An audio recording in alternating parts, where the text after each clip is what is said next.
How are you all? Is another time we want to progress with our online studies. And today we are going to look on civics, especially to the second topic of Standard 7, National Constitution, but the subtopic called the main pillars of the Tanzania government. So firstly, it's better we look what is government. So government is a group of the people who are given power to rule a certain society. When we talk government, we mean the group of people which has been given the authority to rule a certain society. So Tanzania government has three main pillars. There are three main pillars of the government, or branches of the government. These are first parliament, executive, and judicial. So parliament sometimes is called legislature. So firstly, we start with parliament. So what is parliament? This is the board responsible for law making of the nation.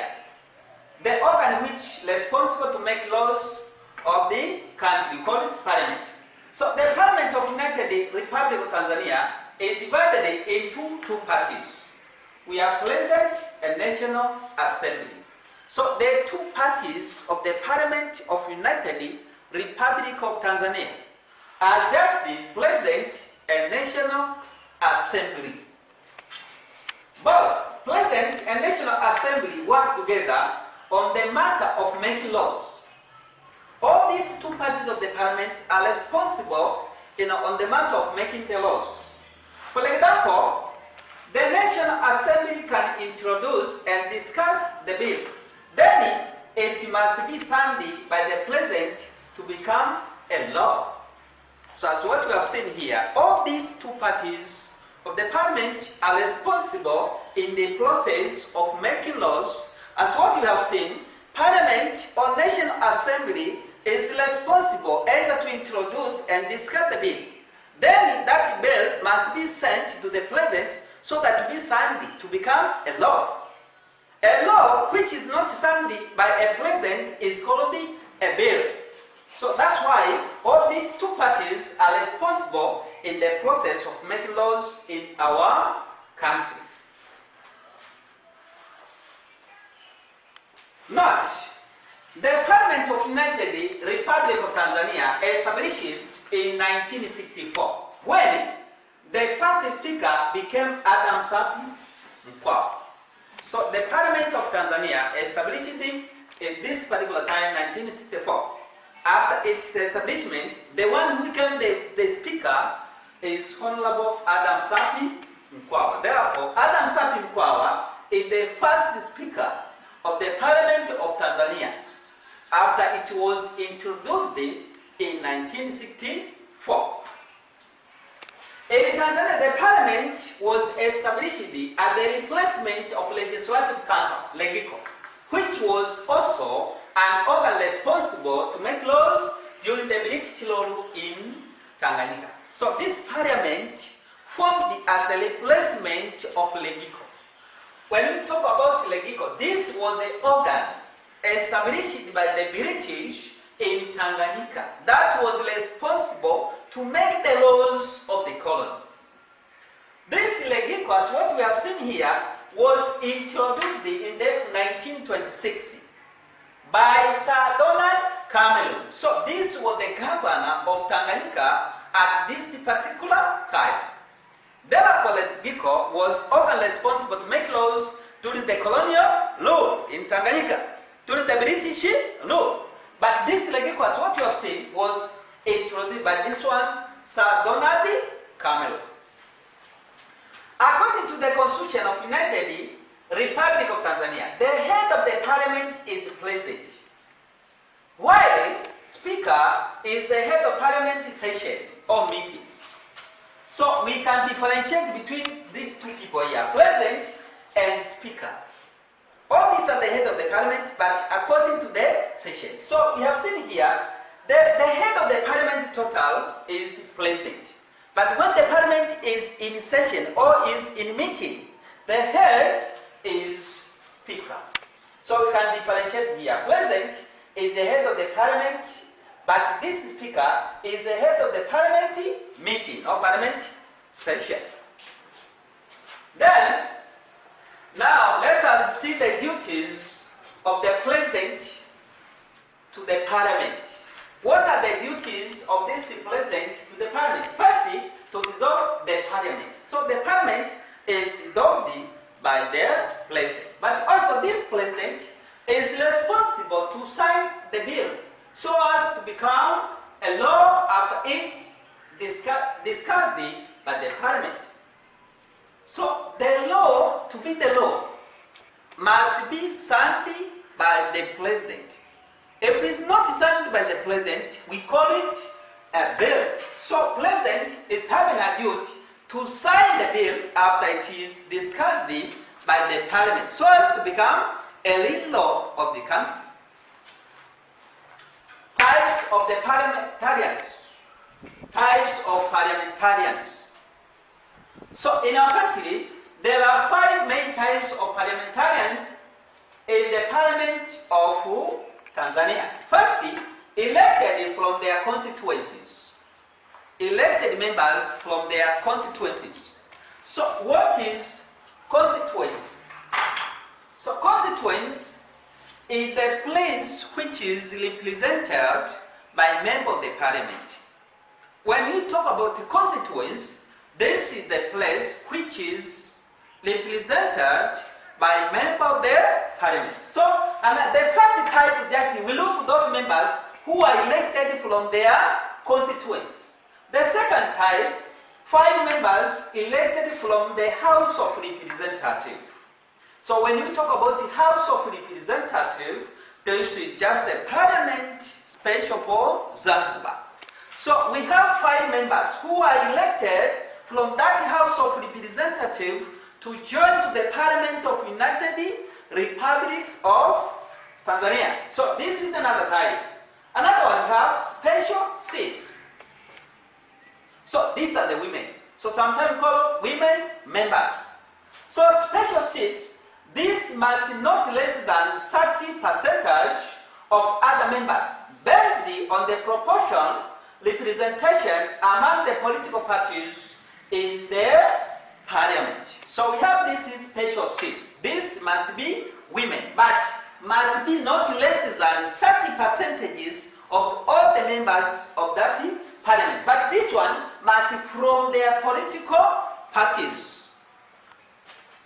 Another type of these parliamentarians is the first type of parliamentarians to say 10 members appointed by the president, not less than 5 must be the women.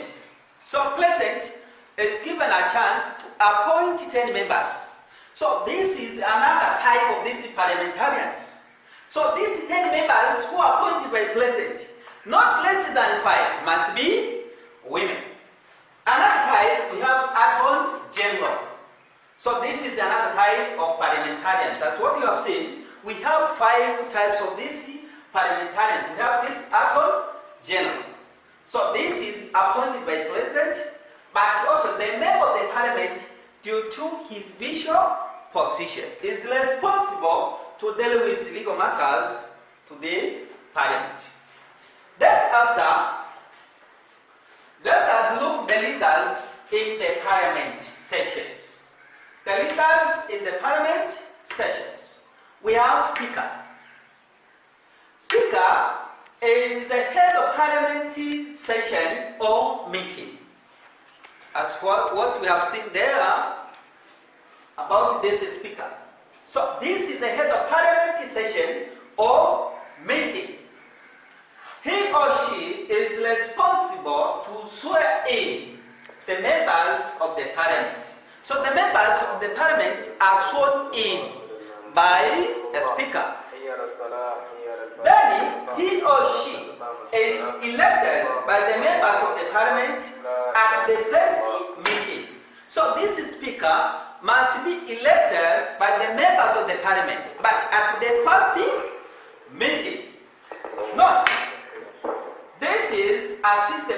deputy speaker, who is also elected by members of the parliament. So the one who assists the speaker is called deputy speaker. Then after, we look at another leader. Another leader in the parliament, we have clerk of the National Assembly. Clerk of the National Assembly. He or she is appointed by the president, holding the high office. This one is appointed by the president from among the persons who are holding the high office. He or she is the chief executive in the office at the National Assembly. In the other hands, we say this is the Secretary General of the Parliament. He or she is the head of Secretariat of National Assembly. So the head of Secretariat of the National Assembly is clerk of the National Assembly. So this is another leader in the parliament. I want to talk just a little about this one here. So for example, in our country, the current clerk of the National Assembly is called Stephanie Kagai Gai. Stephanie Kagai Gai. So the current clerk of the National Assembly in our country is called Stephanie Kagai Gai. So this is the current clerk of the National Assembly in our country. Another leader in the parliamentary session, we have this chairperson of the Parliament Standing Committee. We have this person. So this chairperson of Parliament Standing Committee is elected by members of the Parliament. He or she chairs the Parliament meeting in the absence of Speaker and Deputy Speaker. When the Speaker and Deputy Speaker are not present, so the one who chairs the Parliament meeting is chairperson of the Parliament Standing Committee. For example, the current chairperson of Parliament Standing Committee in our country is called Andrew Cheng. Andrew Cheng. So Andrew Cheng is the chairperson of Parliament Standing Committee in our country. So this one, as what you have seen here, is elected by the members of the Parliament, but is responsible to chair the Parliament when the Speaker and Deputy Speaker are not present. Another leader to this Parliament, we have this Prime Minister. So this Prime Minister, as what we discussed, is appointed by the President. But when he is in the Parliament, this one is a leader of government business in the National Assembly. So Prime Minister is the leader who deals with government activities in the Parliament. But also this one, he or she is assisted by the government whip. Government whip. So this government whip is from opposition parties. So this is the one, the leader who represents opposition parties in the Parliament. So this is the one who assists the Prime Minister. It's like other ministers from opposition parties. For example, the ruling party must have ministers. Ruling party must have ministers. But the opposition parties, they must have also called shadow ministers. Shadow ministers. So the ministers from opposition parties are called the shadow ministers. While to the ruling party are called the ministers. Like here now, when the ruling party is having this Prime Minister, the opposition part must have this government whip, or sometimes we call it chief whip. So this work hand in hand with Prime Minister. That's why you have seen here, this Prime Minister to the Parliament is assisted by this government whip. Then we have this Attorney General. So Attorney General also in the leader in the parliament. That's what you have seen. He or she deals with legal matters in the parliament. So this is responsible to deal with legal matters in the parliament. He or she is the member of the parliament due to his or her visual position. As what we said, this is also among the type of parliamentarians. But this one is a member due to just his or her visual position. But this one is the member of the parliament with no right to vote. The member of the parliament with no right to vote is Attorney General. Thereafter, let us look the functions of the parliament in our country. What are the functions, what are the duties of the parliament in our country? We have here, we can see, to make laws. We have discussed. The only board, or the only organ responsible to make laws of the country is the parliament. So the laws of the country are made by the parliament. The laws which are not made by this organ, we discussed previously, we said those are called bylaws. Bylaws are those laws or are those regulations which are not made by the parliament. But those regulations which are made by the parliament, we call them laws. Also another function of this parliament, just to sign international treaties. Parliament is also responsible to sign the international treaties. Any treaties which are interlinked to our country, maybe the relationship, the trade partner with another country, must write the treaties. Those treaties must be signed by this parliament, must be discussed and signed by this organ.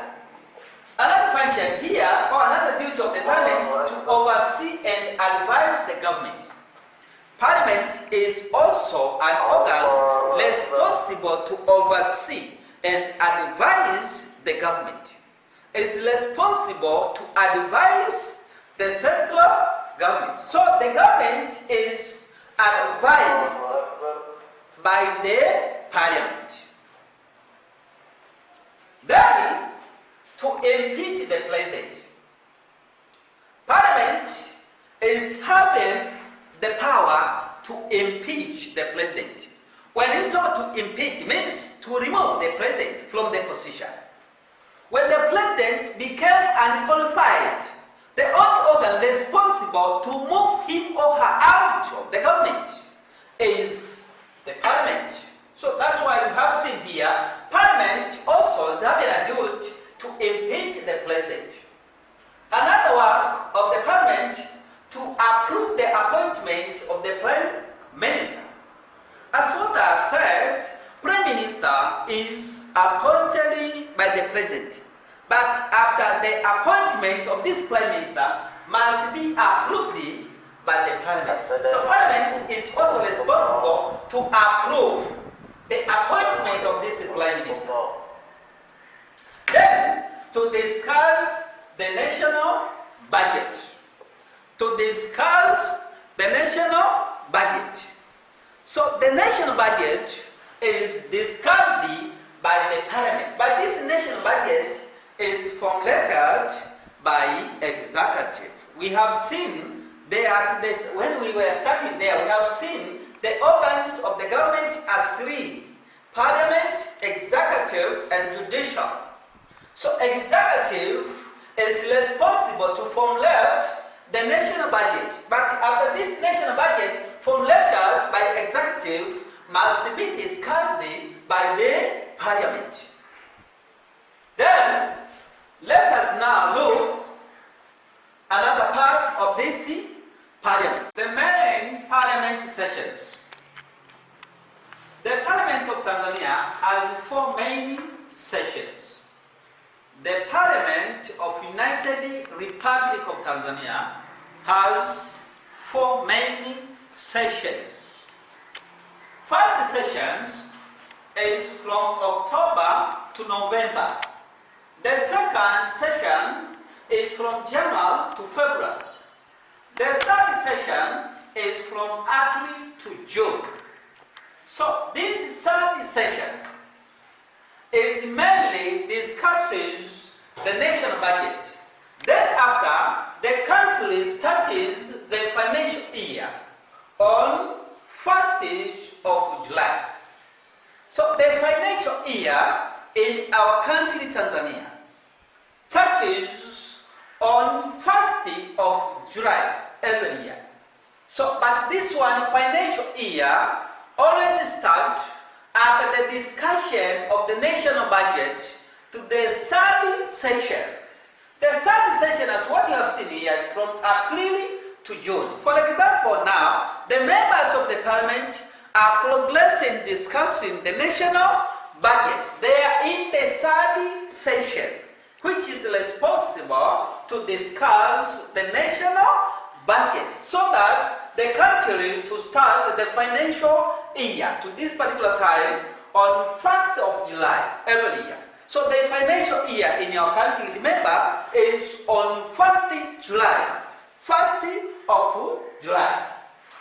So the first session is from August to September. So these are the main 4 sessions of the parliament of our country, Tanzania. So now, let us now look summaries of the members of the parliament in our country. Currently, Tanzanian parliament has about 393 members, with vacants, 3 vacants. With 3 vacants. So we can see a summary. 248 are men, but 145 are women. We have seen the type of parliamentarians there. We saw another type was what we discussed, special seats. Those special seats are women. Not less than 30% of the members. Then they categorized in their political parties as follows. These members of the parliament, total of 393, categorized according to their political parties as follows. CCM members, they are about 286. Currently, we are talking currently. Chadema, they are about 62. CAP, they are about 39. SST Wazalendo, 1. And Sisera Mageuzi, 1. So these are the members of the parliament in our country currently, with the vacance of 3 members. Then after, we can see this series here. We have seen the political parties with many seats is CCM. That's why the ruling party in our country is CCM. Why do we call it ruling party? Because it has many seats compared to other political parties. After general elections, the political parties, when it won, when it became with many seats, as what we can see here, it became called the ruling party. So this ruling party is responsible to form the government. So the government in our country is formed by ruling party, is formed by the political parties which achieved many seats. As what you have seen here, in our country, the ruling party is CCM. So CCM is the political party which formed the government. The next is Chadema. So these are the opposition parties. After general elections, the political parties which lost, they become opposition parties. But according to these opposition parties, must be there the strong opposition parties. How do we get the strong opposition parties? We look the second political parties to the cities, as we can see here. After CCM, the second political parties with the 62 seats is Chadema. So the strong opposition party in our country is Chadema. Then followed by CAF, then ACT, then NCCR. So these are the political parties with members in the parliament of Tanzania. One day you can be asked, the points are the political parties with members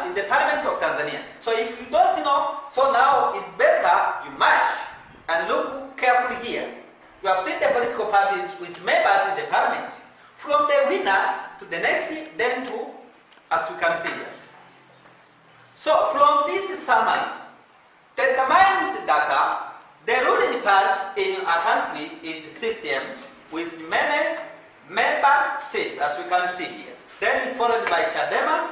This is the strong opposition parties. Also, as what you have seen, to the type of parliamentarian there, to the type of special seats. Special seats always depend on the city members of the political party. For example, here you can see, CCM is having this many members of the parliament, so it's given chance also to have many special seats, followed by Chadema, then CAF, and whatever the case.